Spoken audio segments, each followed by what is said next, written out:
E moa whaatalo whaatu Samoa e lau mai mo mai le nei tūlao le afiafi. E wisi mai le mai mo se whaapuponga whale nei o lau Samoa tanongolongo mo le amatanga le nei vai aso. I tala tomoa, ua luai ni tausanga talo na le mawhai na whaatau no wina po kalami masani o le te wila le nei tausanga. Ma o le aso na nafi le na whaasala wina e sauninga whaapitoa e te tala alo ia inai le vai aso le te wila mo le nei tausanga. Se au tilinga lea o le nei report. O le vaiaso le te wila o se tasi leo vaiaso whaapitoa mo tangata ta whao mai mo mai whafo, mai whaamanatuina lava i le vaiaso mo se tema, o se tasi leo aso whaamanatu i Samoa nei eva aia ele to telo tangata mai mo mai whafo, whapea fo i ainga mawo e anga i mai, e asia na yo tatou ainga i Samoa nei mo ta whaonga, ai talu mai lava o na whianga ili lalulangi a toa maa whianga, o le COVID se fuluiva, leo walua i tausanga wale mawhaiona whaamanatuina le te wila, e peo na masani ai ona o le tau fiai o fe malanga i ngā mai atunu mamau. E ui lava la o le lefa atau nu ina ai o le whaamanatuina o le te wila e peona masani ai tausanga wa mawai. Ai o le nei tausanga leo wa manatu ai fo i le pulenga o tangata ta whao mai mo mai whafo. E wha atau nu ina lava le whaamanatuina o le vai aso le te wila. Ai wha o ngā ina ai ala ata ese i te tonu o le atunu ufa apef so ta inga wha anei o na pō. E wha asala lau ina atu ai. Ma o le pō ana pō le ana tala alo i ina ai le whaamanatuina o le te wila i nei tausanga e ala lea i se sauninga whaapitoa na taita ia e le sunga le whawhiangainga i a Mariota sia e o le ekalesia me tutisi. E au tūpo o le matua tau ave a le te wila i le tausanga ma le tausanga e whai mai. Samoa la le lei. Po le beautiful Samoa. No whapele Samoa. E le fou le la le lei. E le fou fo i le au le lei. E le fou fo i le matango fia o Samoa. Ua whamel tu stala o kenese. Ua sila atu le atua i mea uma ua na whaia. Ua matua le lei lava. Samoa i tutonu o le li o vaenga o le fuafuanga le atu. O lono winga o le la le lei lea talua le amtanga. Al whamoe moe foi lea o le atua. Na ia whai ai le urua i tangata. Ina ia tali i manuia o le si o manga ma le fuafuanga. A ia tausi foi ma whaau au, lea le lei, ma lea au le lei, ma lea matango fia o le fuafuanga.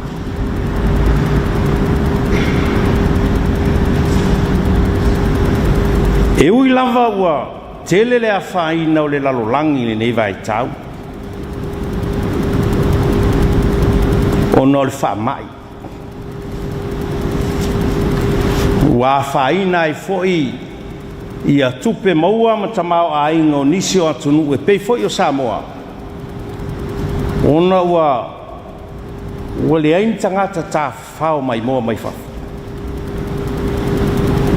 A ele a vea le nā mala tātou te whaatala le ai. Ma whaata mala i Samoa. I le whaamatango fia ina o le tātou siusi o manga.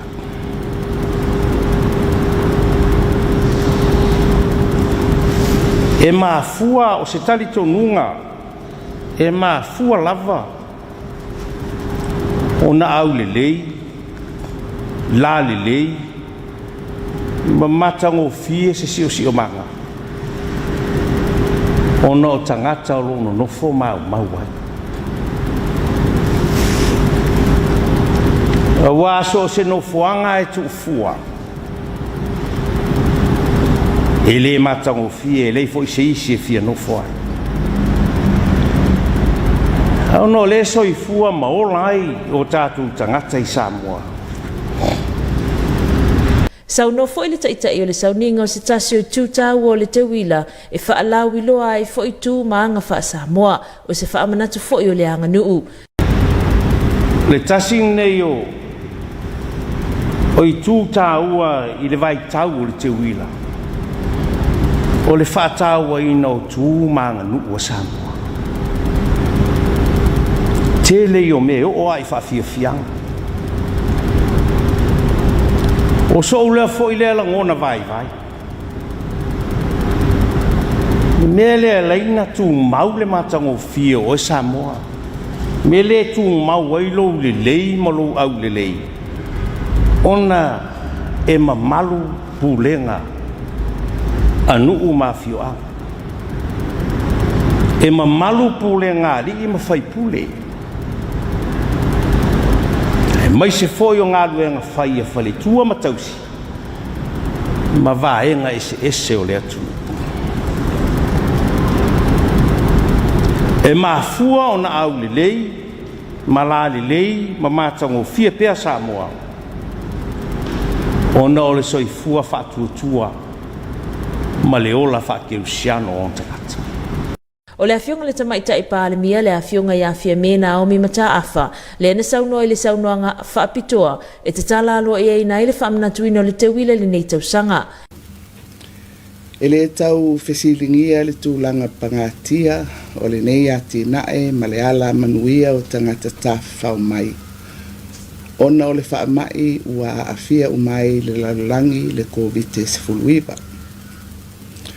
Ua ato ai le lua o tausanga o whaatino ina pea, vavao, masa, ai maise o le tau fia o whemalanga inga i le vao atunu o le lalulangi.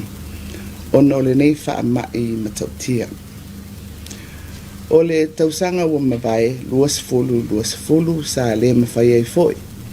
Ona whaatino se whaalinga o le te wila e peo na masani ai i tausanga taitasi.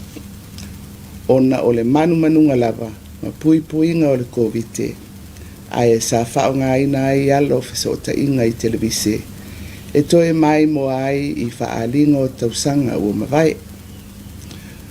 O le foi ua toe taunuu i ai se whaaiunga le Kapeteni, ma le komiti o tāpenanga o le nei tausanga luas tasi. Ina ia whaonga ina foi alo whesota inga i lungo o televise. E whaali ai ni ata o whaalinga o tausanga ua mawai. Mō mai moanga le tātou atunu. Ai le ngata i lea, o le awhaia o se whaalinga o oloa whaalau i loa.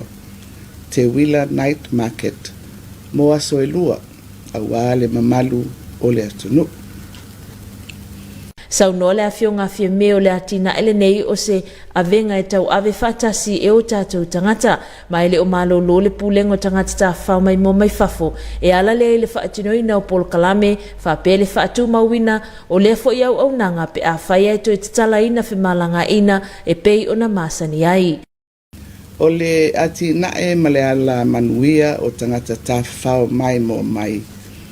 O se matawhai oi e tausoa ma tau ave whaatasi e tangata uma o le tātou atunu. E ala i lou sao o le whaamamaina ma whaamatango fia Samoa ma ona lau whanua.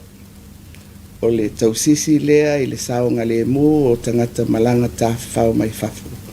Ia whapea so se au nanga. E ui lava o le whaamai o lo o aafia ai le lalulangi. Ai le o malolo ai le tātou pulenga ia na ngā luenga whaiwhai pea. Ina ia whaatumawina pea le nei ala oa mo Samoa ma ona tangata. O lea o lo o whaatino ina ai pea a oa onga mo tātou tangata ua vaea mai ngā luenga. Ina ia si itia pea le to mai e toe sa ili ai nisi whaamanuianga. Ai maise o le whatumawina o le lelei, o le au nanga, pe ato e tatalaina whemalanga inga whaavao malo, matoeanga i mai tu risi e asi mai i Samoa. Mai o te whaasilasila atu, ua tatala aloa ia nei, le whaalinga lona tōsifuru tasi, o le te wila, mo le nei tausanga. mo le silafia o lo whaangasolo ina pea nisi o Polokalame whaatino ua mai au na tuu whaatisia le ofiso tangata ta whau mai mo mai fafo e whaamanatu ina i foi lea vai aso whaapitoa. Mai wha mai eina le whaamanatu ina o le nei vai aso whaapitoa mo le te wila i le aso sa sfutasu se te malua a whedua tasi. Pai mo talo ale mo sa mo taulongolongo. O lo Faamalo sia pele mtangal wengo le soifo malolo ina le mamalo le atunu ina i whaio la ato tuipui mo le whaama e le COVID-19 a o tali ai fo i le tuipui o le whaisa mai New Zealand mo ina ato se fulua tau sanga le mātutua a nga ele se fulu valu tau sanga se whapoponga lea o le nei reporti. A o whaangasolo ai pea le whatino ina o ngā luenga whita o lo o whiangai malamtanga luenga le soifo malolo ina e ala le whaio tuipui tuainu umawhio anga mo ila towe le ima fayona faatino ina o lanto tuipui ma o mafayona ausia ai le fitus ful 5.5% o ila to o faya tuipui mo mua ai o tolus ful 5.5% o ausia e ila to o mai a ona faya tui u mai lua mo le silafia ile mai ai ona tu faatasia o tuipui o mai on faatino ina le au ausia ile faita o faio le atunu e tu samaleiva se fululua afe tolu se lau se fuluiva o tangata Samoa o lo o mai a ona faatino ina o la tuipui mua mai le foi numero e fa se fuluvalu afe lima se lau lima se fultasi o lii ai fa se fultolu afe fitu se lau ono se fuluvalu o tamaitai ai mo ila to o mai a ona faatino ina uma tuipui e lua e tu samale fa se fultasi afe iva se lau fa se fuluono le faita o fai mai le foi numero ai lus fululua afe ono se lau fas fululua o lii ai se fuluiva afe tolu se lau iva se fulfau tamaitai mo le silafia o le vai aso na te nei lea na whaalau iloa alo i ai fo i le afionga le tamaitai paalemia le afionga le sao whapito i afia mena o mi mata afa le tali ai o le fsoswani New Zealand le uofo ina mai mo Samoa le awina mai ai o le vai la au le faisa e fai ai tuipui mo le whanau e amata mai le se fululua tausanga le mātutua se ia o ile se fulu valu tu sanga le mātutua. Pai mo talo ale mo sa mo taulongolongo. E nisa tala o leo whaamalolo le tu mau nei le whaaululungo ngal wenga whaaleo le ngā tei whale a le mtanga wenga leo ma le whale pui sao te linga lea o le nei report. O leo whaamalolo le tu mau nei le whaaululungo ngal wenga whaaleo le ngā tei whale ale mtanga lwingo leo mfalipui le susunga ya taito se hunt mo ya fo ya Kapeteni le vaale Nafanua lua o lo ya umia le tulanga leo o le police superintendent o le fa ingo fa ilo mai le komisino leo le susunga papa li mo na lisiti ai keti ele mtanga lwingo leo ele fa ingo va ya soleni se imavayo tunei o le asolo se fulono Aukuso na amata Faamalolo le tu mawaile ali leo sinia e pe ona sila fiolo talisa se inga faalo toi fale ale mtanga lwengo leo le mafo angol fale tonu o le paulia yo le va le Nafanua lua fa pesa sa ilinga e ala ile komisi sui e pe ona fina ngalo ye le Kapeteni o tatawa na fatino e loa se tulanga wa telo le mafo angol fale tonu o mai ona fatino ni songa lwenga le ave selo swa o mai le va ina isa ngale mulinga tai fale le onu sawa ia vahinga ina ia malu pui ele si o mangole ngā tei whale o le tātua tunu. Christine Mateo, mo Samoa taulongolongo. E tu sa male lua te si male tolu se full family o na tāla le sosani ale malo Japani wa tu ina atu mo le malo Samoa e tawala mai Pokalame o atina e o le tamau ahinga se au tilinga lea o le ne reporti. Le whamatu ina mai ai o le ne sosani ale malo Japani e ala ile mai ai o le saini o le maliinga le ampasa le malo le susunga Komiti Church Samoa ma le whaululungo le mtanga lwenga o vai fafo ma whiwha atua inga le susunga ya pese tano mea simi. Mai se pepo whamatalanga mai le ofiso Japani o le efiso soani ina ia mawhai e una whaaleleia mo soani e le mtanga lwenga le soifua malolo ina mo le whaaleleia leo niso mea whainga lwenga mo le vaenga le whalwhai nifo se tulo ai maise niso masini o loo mo o mia maisi. E le ngata i leo le efiso soani e peona sainia ina ia whailoa le lango i matatia ina ia ausia le whaaleleia o nango i tūtau soifua malolo ina o Samoa Mo le silofia, o le niva engo se tasi o whainga whaavaya le malo ia pani mo le Pasifika, e pe ona whaalawiloa le whunutangalo na iwa atu moto le Pasifika e le masina o tunai. O se tasi so soania le malo ia Samoa, e ala le tamu whai whaali leo o Aunanga, a le whale whainifo, e pe ona i tau sanga lua fese fuluvalu, sa feso soania ia pani e ala le whaamtu ina atu lea, o taavale mo le au Aunanga. O le nefso soania o lo whailua mai le whaamalusia, ma le wawa lato whainga anga a malo nei lua. Christine Mateo, mo Samoa Tanongolo. Sa vainga latu mai ni wingo le tau mo le pone ma le aso atayao. I tau whatalo whatu Samoa lo mai monga le netula le fiafi alo mai as whapoponga masani whele ne alo tala le tau, ma le mtanga le ne vai aso. Whautuanga sa vidi malose lo whaamalusia pea mo Samoa. Lapta inga o ngā sami lo whaamalusia pea, mo ngā taifale i o ngā sami umau le tunoo. Ma inga ilata satelite se vai ngā wao lo au mai au savile om tau polo mau fitia i le tunoo. Faafanua le tau o savile feololo faasolina malolosi o le toaloanga i le vaitu e lau lo o afia i nei Samoa, mai afia i au matimu i nisi o taimi. Mulpo nei e te olu vavasola i timu mai ano feololo le mamafa e pupu ufa pena i William Faititili, mai fatau tau savile i nisi o taimi. Mola solua o la te olu vavasolo i nei timu. Mona ngā taifale o ngā sami mātu o savile mtau polo tau 5 kilomita le tū lalpo nei, ai lua 5 kilomita le tū la malaso tai au. E po i ti munga o ngā lumauma i lua 5 mita le mawalunga po nei, ai lua 5 mita le mawalunga malaso tai au. Ngā taifale sauti o savile tō aloa ngā mtau polo tau 5 kilomita le tū la. E po i ti munga o ngā lumauma i lua 5 mita. Ile po nei, ai luanga i lua 5 mita malaso tai au. Tala tai o la sotu umaltai to tasi minute tasi vaveao pele mai lo fa minute te elfitu. Sotu ito lo so fa minute lo le oli on to pele le tai lo so fitu minute te elfitu le fiafi. Ola so alla tai au to lo so valo minute elfitu fa mama to fo lo minute te ele ono le fiafi. So report ile na to sama le ne fiafi se ia o fo ile so tai au to fa so ifua. O le awhai sin tātu malolonga pupu mo whaasalong whaapisanisi o le tuetali mai lea mōlinga ngana whaperitania. Your TV2 News will be right back after this short commercial break.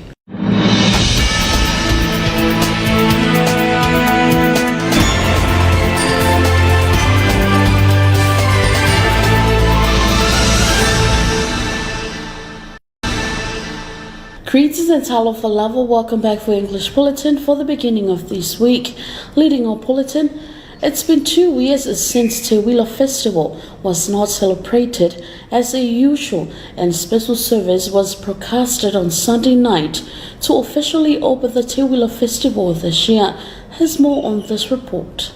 Te Wila Festival is celebrated every year in Samoa, and it's a festival that brings and attracts more and more tourists from all over the world to visit Samoa. Not only that, but this is also another time of the year where our families living overseas would visit Samoa for reunions. However, due to the widespread of the COVID-19 pandemic that is affecting the whole world and the closing down of our borders and travel restrictions, the Samoa Tourism Authority decided to put together a special program to celebrate the Te Wila Festival this year and broadcast it on television and online for the sake of our people not only living in Samoa but those who are living overseas. It's been 2 years since the STA was unable to carry out programs as usual for the Te Wila Festival because of the lockdown on our borders. The opening of the Te Wila Festival this year was broadcasted on Sunday night with a special service led by Reverend Mariota Siaea of the Methodist Church.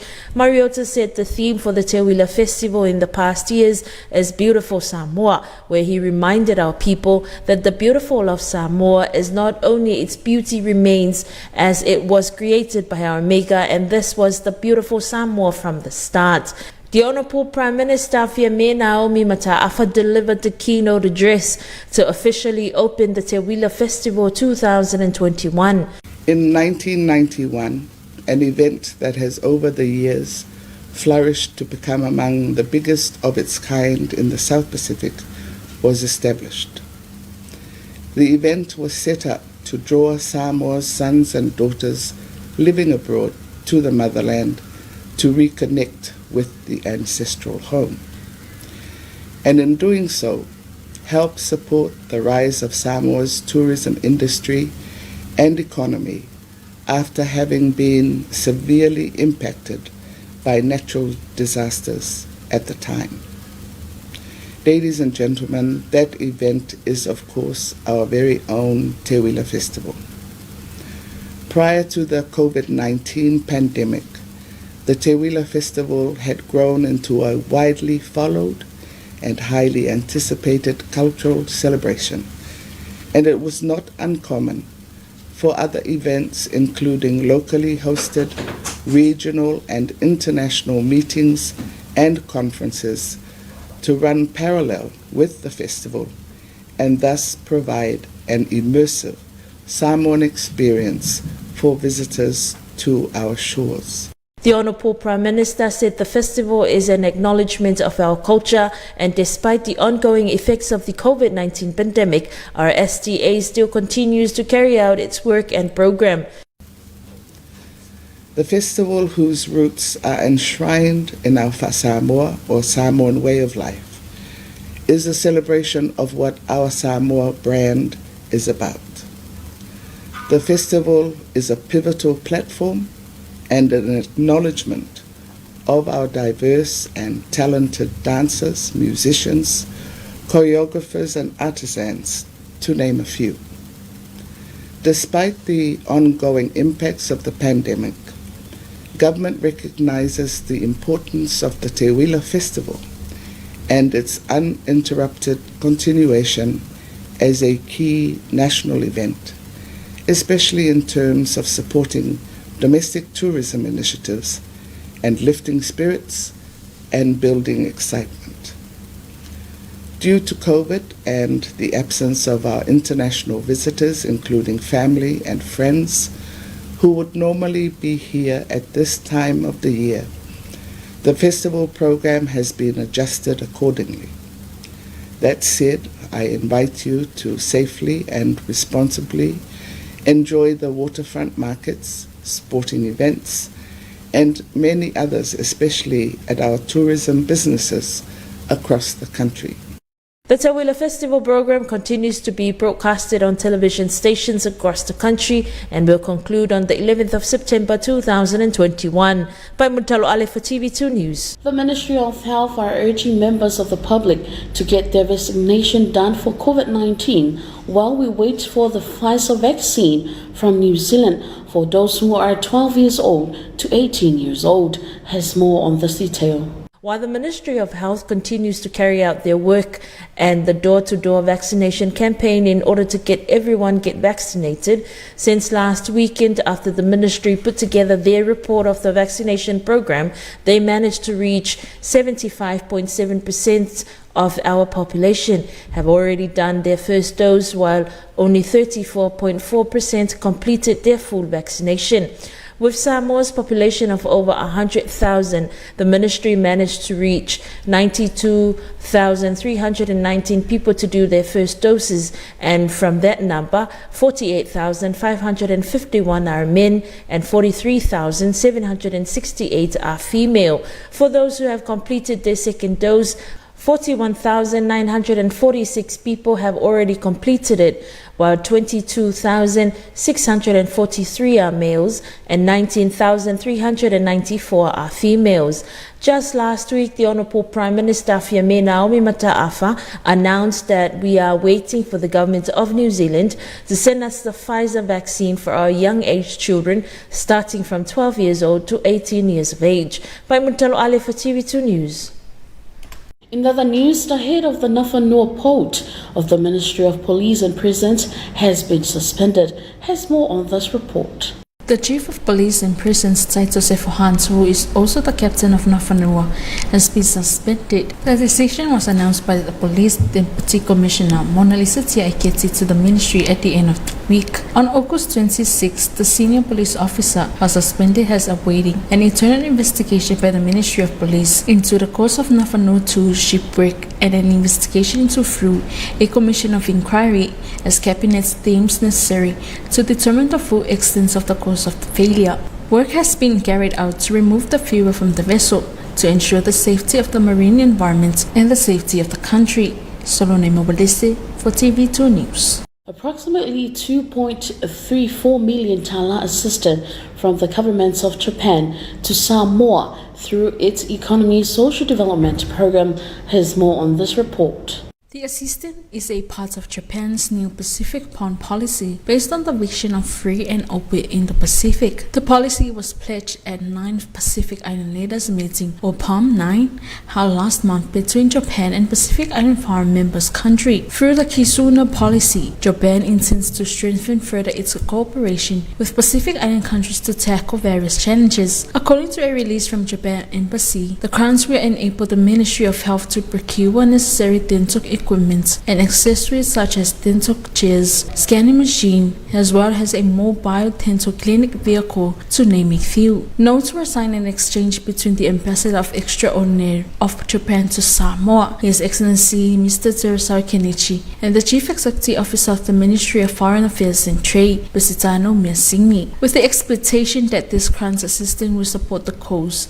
of efficient and quality delivery of health and medical services across Samoa. In 2018, Japan also funded the procurement of dental equipment, including a dental mobile vehicle. This reaffirms Japan's commitment to support the health sector with a medium to long-term development perspective. The collaborative efforts between the two governments of Japan and Samoa demonstrates commitment and contribution to improving healthcare services for the people of Samoa, as well as strengthening the bilateral relationship between the two countries. Solone Mawulese for TV2 News. And here's your weather forecast for tonight and tomorrow. Greetings Samoa, here's initial updates of your weather forecast for the beginning of this week. Wind advisory remains in effect for Samoa. Marine warning also remains in effect for all coastal to marine waters. Satellite loop indicates low-level clouds streaming along the easterly wind flow over Samoa. From our weather map, a fresh to strong easterly wind flow prevails over Samoa with associated clouds and showers. For tonight, isolated showers with brief moderate force and few thunderstorms with gusty winds at times. Tuesday, some isolated showers. Marine tonight, northern waters, easterly winds of 35 to 45 km per hour for tonight and 25 to 35 km per hour for tomorrow. Poor visibility in showers, combined waves and swells of 2.5 to 3.5 meters for tonight and 2 to 2.5 meters for tomorrow. Southern seas, southeast to east winds of 35 to 45 km per hour. Poor visibility in showers, combined waves and swells of 2.5 to 3.5 meters for tonight and 2 to 2.5 meters for tomorrow.